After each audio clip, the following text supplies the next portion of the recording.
غسل جنابت کے وضو سے، یعنی پہلے وضو کر کے پھر غسل کریں، اور نیت بھی ہو تو پھر اسی وضو سے نماز پڑھ سکتے ہیں۔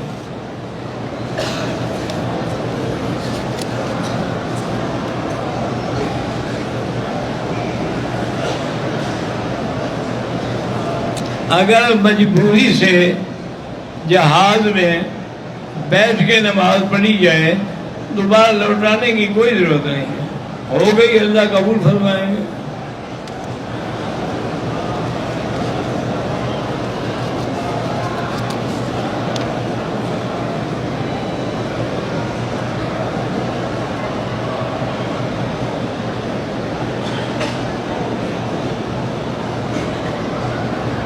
کہتے ہیں جی کہ بیرون ملک مقیم مسلمان جو ہیں، اگر وہ باتھ روم میں جا کے وضو کریں، لیکن پیر دھونا ان کے لیے مسئلہ ہے، کوئی مسئلہ نہیں، گلاس بھر کے دھو لو۔